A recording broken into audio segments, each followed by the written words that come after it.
Hey guys, what's up? It's Tracy here with Summer Pick Farms. How are you guys doing today? Well, as you can see, got my wife with me today. It's her day off.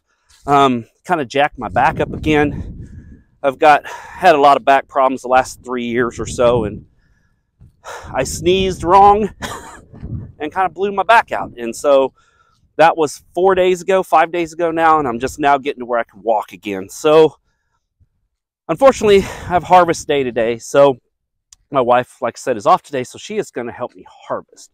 So what we are going to do is we are going to uncover the kids, and we'll see what's up. Now, saying that, I always get asked a lot, how do you guys grow in the wintertime? How do you guys keep things from dying? What do you guys do? What's your secrets? There's no secrets. Nothing that I'm doing here on the farm is a secret. What we do have to our advantage is we have a high tunnel to grow in, so that does help us a lot with extending our season or bringing our season in the beginning of the year. Saying that, though, it's not a end-all for everything. This is not the answer for everything. Yes, it does help me extend the season and keep things out of the weather, but on the same terms, it's 24 degrees outside right now. You're only good for about another 10 to 12 degrees, 20 degrees inside here. Let's go see what the temperature is here. Let's see here. Let's check it out. It is about 38, almost 40 degrees in here. So we're good for about 12 to 14 degrees more. Now, good quality frost blankets are going to be the godsend that you need to kind of extend your season here. I am in Northeast Kansas. We are between zone 5A and 5B, more towards 5B. So we do have a pretty good growing season here. And like I said, the tunnel does help out a lot. It kind of keeps the wind to a minimum. We've got about 20, 25 mile an hour gusts right now, and it's, pretty dead quiet here. We've got the sides rolled down. It's pretty nice in here right now. As you can see, as my wife unrolls these frost blankets, everything looks really good. Now, saying that, to harvest crops in the middle of winter, I think we are on the, third week of December here, babe? So, we're about a week out till Christmas. So it is pretty late in the year for us. You only want to harvest greens when they are thawed out. Now, let me say that one more time. Most of the time, these greens, these salad mixes, these head lettuces and stuff like this will be frozen because it's cold outside. They will be frozen. But as you can see, as the lettuce, we do have a little bit of frost damage right there. Other than that, these things look great. Now, that little bit of frost damage was before I put these plastic hoops up. I just kind of laid the frost blankets on top. I knew better than that. You really don't want to do that because these frost blankets will get wet. They will freeze. And anything that's wet and frozen that touches anything with any type of leaf cell structure will freeze. So what you can do is you can go ahead. What I've been doing is I've been going ahead and cutting the tops of these lettuce heads off. They will regrow, but that kind of takes care of that. Plus that kind of, if there is any of it that does get past us and get into the wasp pack station, at that time we can rip it off, throw it away, or anything like that. But everything looks to be really good in here. That's just a couple of the secrets that we have. We've got a lot of harvesting we got to do this morning, so I'm going to go ahead and put you down, and I'm going to go ahead and get some things harvested. Nothing glamorous about picking spinach. I've seen different techniques where people will take a knife and kind of grab a group. Yeah, and so kind of grab a group of it and just cut it off at the ground. You can do that. I've done that before to some smaller spinach. I'm not a fan of it. You seem to think that, to me, I don't get natural selection. With this, I can come through this like this, and it's fairly easy on my back here. I can come through this, and I can hand pick what I want. And anything that's not to my liking, I can pick off and just throw off to the side. And we always keep a compost bucket in the high tunnel. And then what I'll do is I'll just go through and throw that stuff in a compost bucket, and then we'll throw it into the compost pile later on. But I do know in the wintertime, since we do not have markets, and at this time I am not selling to any type of grocery store or anything like that, loving the garden will kind of go away. It's like any other job. If you do your hobby as a job, it tends not to be a hobby no more. So gardening is very therapeutic to me. I love growing food for people. I love you're getting it all over the place, babe. I love the idea of growing food for people. I love talking to people about growing food. It's something very enjoyable to me. That's why I miss the farmers markets, because I don't get that customer interaction like I do. But with my weekly bag customers, they are dedicated customers of ours that have been with us into the farmers markets and have decided to be a part of our bag program. All right, we've almost got all the harvesting done. What my wife is doing here is we are just cutting some of this wildfire mix off to add, to top off this tote here, to add to our salad mix. All right, we are now in the wash pack station. We got everything harvested. We got it brought inside. I've got, you guys have seen my my 100-gallon water tank here that I've got it filled to about halfway full of water. There's no need to fill it all the way to the top.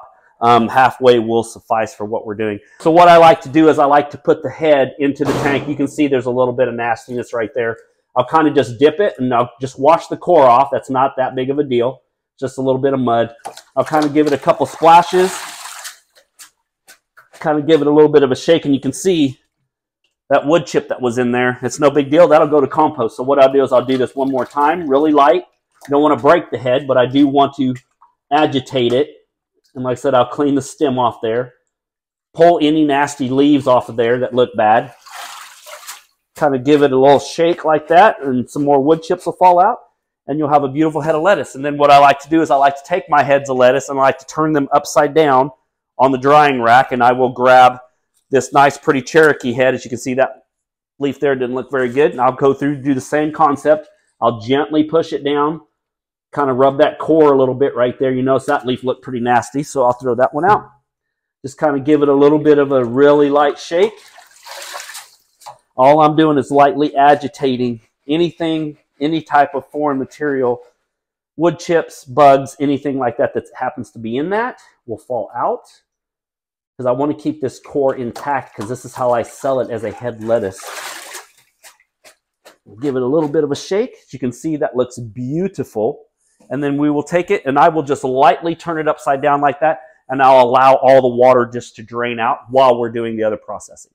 And what we've got here is we have got our Salanova and our Johnny's Wildfire mix that you watched my wife cut up. What I like about this is that if there's any type of weed or anything that you accidentally cut into the salad mix, it's not a big deal. When we put it in this tank and we bubble this, and then when we go through the spinner and we put it on the drying rack and we bag it, you can go through and pull the weeds or any type of wood chips or anything like that out. But the first thing I want to do is, like I said, we've got this water here. So I want to grab my bubbler. You guys have seen this bubbler before. It's nothing special. A lot of market farmers have the same thing. It's just 1.5 inch PVC pipe with a bunch of holes drilled into it, and it's got the one end up. A lot of people will use a jacuzzi pump. The way I looked at that was a jacuzzi pump around here in my area is about $200, and wasn't down with that. So I'm trying to do it as cheap as possible, but still get the job done. I do have a 12-gallon, 5.5 horsepower shop vac, which you guys have seen me use before. What I do is I just put the hose over the top, and if you watch the water there, you'll see, turn the shop vac on. Makes a perfect jacuzzi for a bubbler. So what I'll do is I will take my salad mix that I have, and I will just dump my salad mix in there. And then any type of bits that I don't like, I'll kind of just rip off. Just like that. Kind of just roll everything together nice and gently like this. And what that will do is that will start the mixing program of my Wildfire mix and my Salanova into my wintertime salad mix. And then if you see anything that you do not like the core of the Salanova here, I do have a Salanova cutter, but it's just as easy to grab it by hand. I just kind of gently go through here Stir that up a little bit.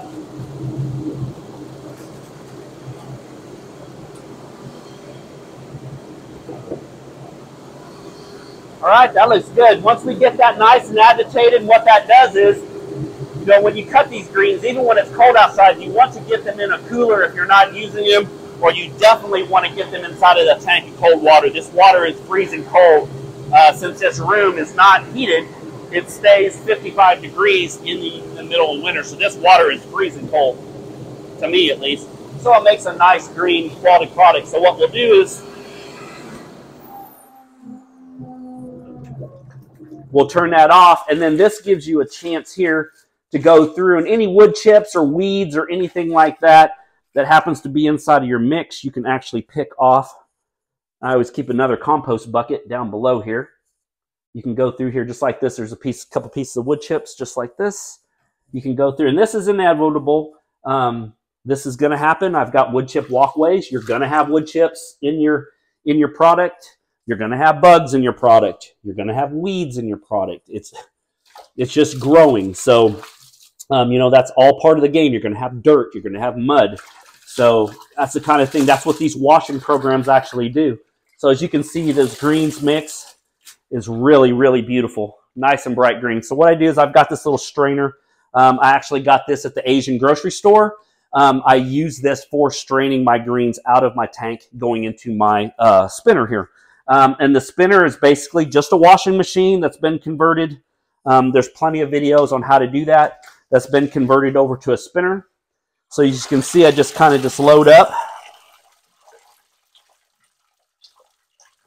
Kind of let it just dangle just a tad bit. And I will fill my, my fish basket. Now you may ask where this basket came from. This is a Fish Joy basket. You can get them on Amazon for under 30 bucks. This is what most people use in their washing machines for salad spinning. So it works out great. So what I'll do is I'll fill this about 3/4, and then I've got this wired into an on-off switch on the fast spin.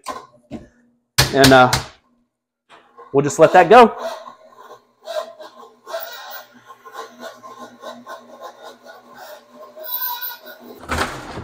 All right, now we've got our clean and spun Salanova salad mix with a little bit of wildfire on it. And what I'll do is I will dump it onto my tray here. And then what we'll do is we'll get it moved down to our rack here just like this. And this is where you can, this is your second to final inspection where I get to go through and make sure all the weeds and everything are pulled out of it. And then I've got 2 fans up here. And then I've got it on a power strip. So what I do is I will turn this on. I do not have the fans full blast because it'll actually blow the product off of the stand here. So I've got them on medium. And that seems to work out very well for me. As you can see, we get a great blowing agitation of the product here. So I'm going to go ahead and keep going.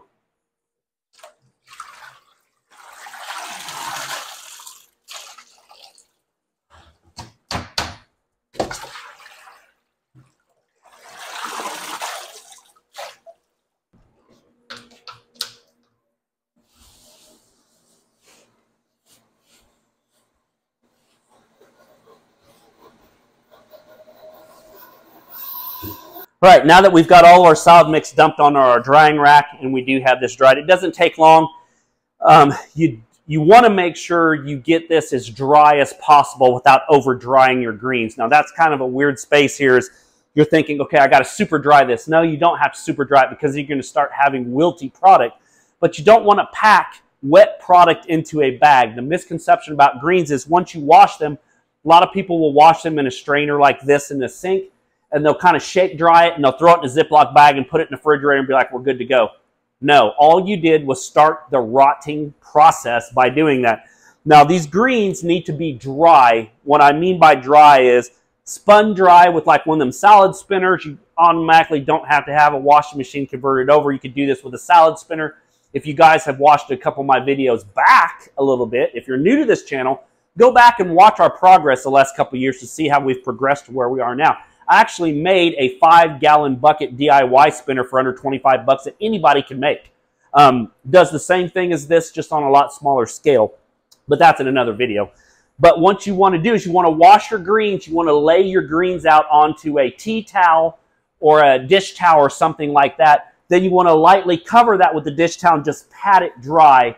Let it sit for 5 or 10 minutes and then pack it into your Ziploc bags. That's how you get 2 to 3 weeks out of your fresh greens instead of 2 or 3 days. So saying that, we've got our greens dried here. You just want to get the wetness off the leaf. These are still a little damp, but they are not wet. So what I use is, I use high quality bags. You can use anything. I've seen people use Ziploc bags to cheap bags off of Amazon. I only use U-line bags. The reason why is they cost a little bit more, but the bags are very good quality. They are 2 mil. These things will hold up to abuse. So what I usually do is I usually sell, go ahead and get my scale set here. I do 5-ounce bags. That's how we sell our spinach and our salad mix, is in 5-ounce bags. I just have a scale here that's set to ounces, and I will go through and just pack my bags. And I've done this enough. I've probably done, I don't know, a few thousand bags of salad mix every year. So you kind of get a gist of how much 5 ounces weighs. And all I do is just lay it onto my, at 4.9, so I'm almost there. This will probably put me over. That's 6 ounces. So what I'll do is I'll take out just a tad bit. You don't have to get super precise. We are 5.6. That's perfect. I just want to make sure I'm giving more product to the customer than what I do have on the label. And all I'll do is I have a tape machine here that you guys have seen on Amazon. You've seen other farmers markets use it. All you want to do is, this is the good thing about these bags, is they're very high quality, so they don't rip when you do this. I just kind of give it a pat, pull up, just pull the top up, give it 3 spins, and that traps the air in the bag. Run it through the tape machine, and there you go. Now you have a perfect bag of Salanova ready to put stickers on it. We have our bag of Salanova mix here. I've got a lot more to do, but I'm going to show you the first bag, and then it'll just go on from there. So we have our bag of salad mix here. I do have our stickers, and where I live here in Kansas, when we sell product, I have to have the farm name, the location, what it is, how many ounces it is, anything like that. So don't mind any of this stuff. But what I've done is I actually use a shipping label printer, and then I use a free program online from Avery, and then I make my own shipping labels, but instead of shipping labels, I turn them into stickers for my product. That makes these stickers about 1/4 cent a piece to make. And there's no ink in that printer. It's a laser printer, so there's no ink, so it works perfect for this kind of thing. What I do like to do, though, is if you can see this clearly, I do like to leave a blank space here with my ounces, and then I put a harvest on date there. I do know these are 5-ounce bags. The reason why I do that is because I do 5-ounce bags and then 16-ounce bags also. So instead of having 2 different types of stickers laying around, I can just use these and write in the ounces. So what I'll do is I will write 5 ounces in there, and today is the 15th. So I will put 12/15/22 on the sticker, and then we will take this sticker and we will put this, simple as this, on our bag of Salanova mix, and then we are ready to put it in a cooler and take it to our customer.